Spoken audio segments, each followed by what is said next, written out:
बिस्मिल्लाहिर्रहमानिर्रहीम। अस्सलाम वालेकुम viewers, welcome back to my channel eat on with Tasmiya. Ramzan special series में आज फिर से एक स्पेशल रेसिपी आपके साथ शेयर करने जा रही हूँ, जो कि है चिकन चीज़ बॉक्स। इंतहा की मज़े की रेसिपी है। ट्रस्ट मी, ये जब मैंने बनाई तो घर वालों ने बहुत ज़्यादा तारीफ़ की और बहुत खुश हुए। सब ने बहुत ज़्यादा इसको एंजॉय किया।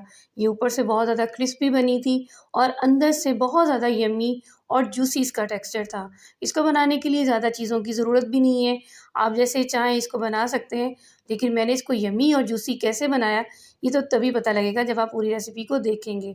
अब ये देखें, मैं आपको तोड़ के दिखाऊँ तो देखें, ये किस कदर यम्मी है। मुँह में पानी आ जाता है इसको देखते साथ ही। और ये बनाने के लिए भी चंद जो चीज़ें चाहिए, उनमें आप अपनी मर्ज़ी की चीज़ें उसमें एडजस्ट कर सकते हैं। लेकिन मैंने इसको यम्मी और जूसी कैसे बनाया, इसके लिए आपको पूरी वीडियो वॉच करनी पड़ेगी। यहाँ पे मैंने सबसे पहले एक पैन ले लिया और उसमें 4 टेबलस्पून के बराबर मैं कुकिंग ऑयल शामिल कर रही हूँ। जब ऑयल हमारा अच्छे से गर्म हो जाएगा, तो 1 टेबलस्पून लहसुन अदरक का पेस्ट डालेंगे। लहसुन अदरक का पेस्ट को तकरीबन 30 सेकंड के लिए हम सौते करेंगे और जब अच्छी सी खुशबू आने लग जाएगी, तो मैं इसमें चिकन को शामिल करूँगी। चिकन यहाँ पे मैंने 1 पाव लिया था और इसको पानी में सिर्फ़ नमक डालकर बॉयल कर लिया था। बॉयल करने के बाद मैंने इसको शर्ड कर लिया है। आप इस रेसिपी में इसको स्किप भी कर सकते हैं, सिर्फ़ वेजिटेबल से भी बना सकते हैं, तब भी टेस्ट बहुत अच्छा आएगा। मसालों में 1 टेबलस्पून कुटी लाल मिर्च, हाफ़ टी स्पून काली मिर्च और हाफ़ टी स्पून नमक मैंने शामिल किया है। मसाले भी आप अपनी टेस्ट के मुताबिक एडजस्ट कर सकते हैं। तकरीबन 4 टेबलस्पून के बराबर इसमें सोया सॉस शामिल करूँगी और 4 टेबलस्पून के बराबर ही चिली सॉस का इस्तेमाल करेंगे। इन सब चीज़ों को अच्छे से मिक्स करेंगे और तकरीबन 2 से 3 मिनट तक मैं इसको फ्राई करूँगी और इसकी भुनाई करूँगी।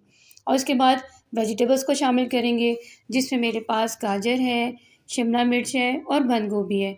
इन तीनों वेजिटेबल्स को मैंने जूलियन में काट लिया है और 1 कप के बराबर मैं इसको इस्तेमाल कर रही हूँ।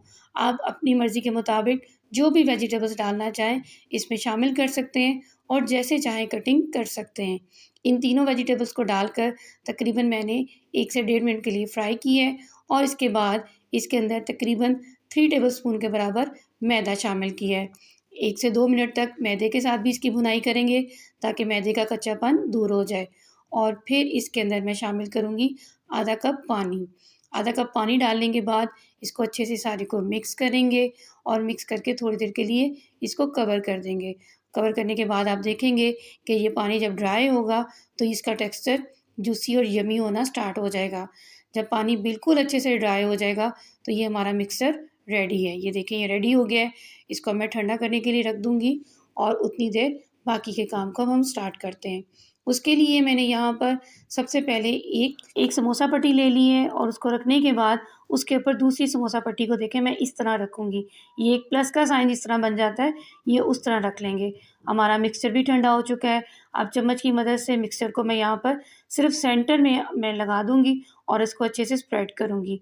मिक्सचर कम-ज़्यादा आप अपनी मर्ज़ी के मुताबिक कर सकते हैं और इसको मज़ीद यम्मी बनाने के लिए मैं यहाँ पे चीज़ का इस्तेमाल कर रही हूँ, जो कि मोज़रेला और चेडर दोनों मिक्स मेरे पास थी। इनको लगाएँगे तो ये बहुत ज़्यादा यम्मी टेस्ट बनेगा और अगर ना हो तो फिर आप स्किप कर दीजिए।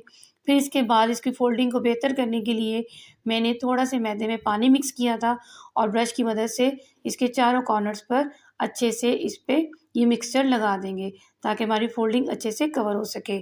एक किनारा उठाएँगे, इसके ऊपर रखेंगे, प्रेस करेंगे, दूसरे को उठाएँगे, ऊपर रखेंगे, प्रेस करेंगे। इस तरह चारों किनारों को उठाती जाऊँगी और इसके ऊपर रखती जाऊँगी और प्रेस करूँगी। प्रेस यहाँ पर अच्छे से कीजिएगा, ताकि सारे किनारे कवर हो जाएँ और अब ये हमारी एक बॉक्स की शेप में बन गया है। सारी चीज़ों को ऐसे ही रेडी कर लेंगे और फिर जब आप बना लेंगे इस शेप में, तो आप इसको 30 डेज़ के लिए अपने पास फ्रीज़र में फ्रीज़ कर सकते हैं। ये बिल्कुल भी ख़राब नहीं होंगे। अब मैं इनको फ्राई करती हूँ। फ्राई के लिए मैंने यहाँ पर ऑयल का इस्तेमाल किया है, आप घी में भी कर सकते हैं।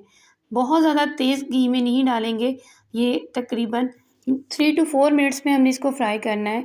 लेकिन अगर हमारा ऑयल बहुत ज़्यादा गर्म होगा, तो वो दोनों साइडों को 1 मिनट में ही कवर कर देगा और फिर ये अच्छी नहीं बनेंगी, एकदम जल सी जाएँगी। तो आप इसको मीडियम फ्लेम के ऊपर पकाएँ, तो रिज़ल्ट बहुत ज़्यादा अच्छा आएगा। ये बहुत ज़्यादा फिर क्रिस्पी बनेंगी और कलर भी इसका अच्छा-सा आ जाएगा। ये देखें, दोनों साइड्स कवर हो गई हैं और ये देखें, अब मैं इसको डिश आउट करके आपको दिखाती हूँ कि ये ज़बरदस्त से हमारे वॉक सैंडविचेस रेडी हो चुके हैं। अल्हम्दुलिल्लाह मज़ेदार सी रेसिपी हमारी बनकर रेडी है। उम्मीद करती हूँ आप मेरे चैनल को लाइक करने के साथ-साथ सब्सक्राइब करने भी करेंगे और एक प्यारा-सा कमेंट भी करेंगे। Thank you so much for your watching. Allah हाफ़िज़।